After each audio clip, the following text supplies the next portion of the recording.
August 2014. Ilovaisk, a small industrial town in the Donetsk province, had almost vanished from the civilian map. Blackened buildings stood like skeletal remains against the summer sky, their windows hollowed out by explosions. Railway tracks, once the arteries of the Donbass region, were warped and twisted from relentless shelling. In the midst of this desolation, Ukrainian soldiers found themselves trapped in a tightening siege. Their supplies of ammunition and water dwindling with each passing hour, with no clear route of escape. The most urgent question was no longer about victory or defeat, but rather why an obscure town had become the very trap that threatened to bury an entire military operation. In the summer of 2014, the Ukrainian army was on the offensive. After months of intense fighting against pro-Russian separatist forces across Donetsk and Luhansk, the command in Kyiv believed it was on the verge of regaining control over all of eastern Ukraine. A string of tactical successes saw many important cities recaptured, bolstering morale and momentum. The separatist units appeared fragmented, their logistical lines strained and their manpower depleted. In this operational context, Ilovaisk emerged on the military maps, was designated as a secondary objective, yet one of crucial strategic importance. The plan was to sever the supply routes connecting the two major separatist strongholds of Donetsk and Luhansk, thus effectively dividing their controlled territories and creating the conditions for a wider encirclement of Donetsk from the southeast. For the Ukrainian General Staff, the engagement at Ilovaisk was not anticipated to be a life-or-death battle. At least that was the assessment at the time. Ilovaisk is not a large city, possesses no significant economic wealth or natural fortifications that would render it a fortress. Its strategic value lies entirely in its geography. The town sits precisely at the intersection of the Donbass region's critical railway and road networks.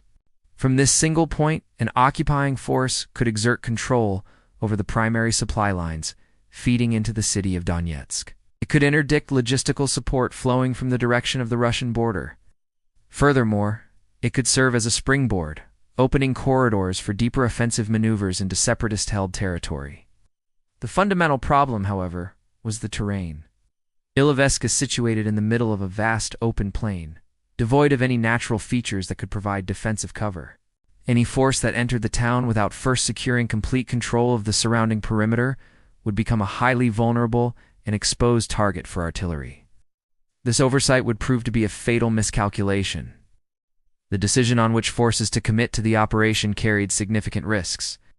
Instead of deploying heavily armed regular mechanized brigades, the Ukrainian command assigned the primary task of taking Ilovaisk to a collection of volunteer battalions, including the Donbass Dnipro 1 Azov and Shakhtarsk, units supported by elements of the 93rd Mechanized Brigade. These formations were characterized by high morale and a fierce will to fight. However, their combat experience was uneven. They lacked sufficient heavy artillery support, and their command structures were not tightly coordinated with one another or with the broader military hierarchy. They advanced into Ilovaisk with speed and aggression, but failed to establish complete control over the vital surrounding areas. As they pushed into the urban center, a different set of preparations was underway on the other side of the front line. In late August 2014, the battlefield situation underwent an abrupt and dramatic reversal. Ukrainian units operating in and around Ilovaisk began to report significant changes in the nature of the opposition they faced. Artillery fire became far more accurate and devastatingly powerful. The enemy's firepower escalated and their combat formations moved with a level of professionalism and coordination not previously observed. According to numerous independent reports and subsequent intelligence assessments, regular units of the Russian military had crossed the border, directly joining the operation. The battlefield was now populated with advanced tanks, multiple rocket launcher systems, and mechanized infantry, a stark contrast to the more disjointed separatist forces they had been fighting. Ilovaisk, once intended as the spearhead of a Ukrainian offensive, was rapidly transforming into the closing jaws of a trap. Between the 24th and the 25th of August, the reality of the situation became starkly clear to the Ukrainian troops inside Ilovaisk. They were no longer at the front of an advance. They were at the center of an encirclement. Their supply corridors had been severed. Enemy artillery, positioned in a wide arc around the town, covered all potential routes of reinforcement or retreat. Unmanned aerial vehicles operated continuously overhead, providing real-time reconnaissance for enemy gunners. Ammunition was critically low. The bodies of the fallen lay scattered among the ruins of the town's industrial zones. Desperate calls for permission to retreat were sent up the chain of command, but orders from the high command in Kyiv were delayed. By the time the decision was made, it was too late. Ilovaisk was completely surrounded. On August 29, 2014, an agreement was announced. The surrounded Ukrainian forces would be allowed to withdraw through a designated safe corridor. Under the terms of the negotiation, they were to leave their positions and exit the encirclement. Convoys of military vehicles and dismounted soldiers began to form and move out along the agreed-upon routes. But as the columns left the relative cover of the town and entered the open countryside, they were subjected to a sudden and overwhelming crossfire from concealed tanks, anti-tank guided missiles, and artillery. The humanitarian corridor became a death trap. Vehicles erupted in flames, sending plumes of black smoke into the sky. Soldiers fell under the hail of shrapnel and machine gun fire. The organized withdrawal collapsed into a desperate and chaotic fight for survival. The name Ilovaisk became a symbol of military collapse and profound tragedy.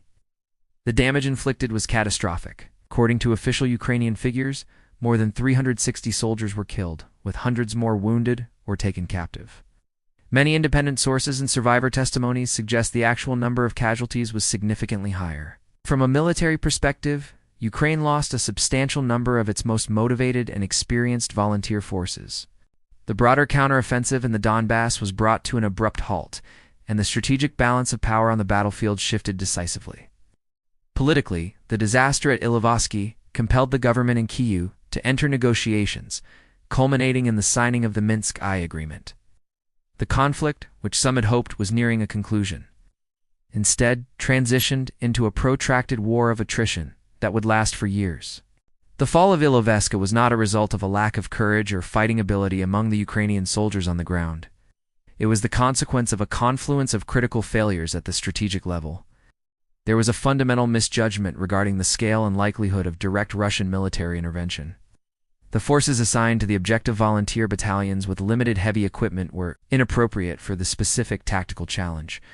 Crucially, there was a failure to secure the logistical lines and control the periphery before committing forces deep into an exposed position. Underpinning all of this was a prevailing belief that the adversary would not escalate the conflict to such a degree. The Battle of Ilovaisk was not merely a tactical failure. It was a strategic turning point that profoundly shaped the entire course of the Russia-Ukraine war for the years that followed.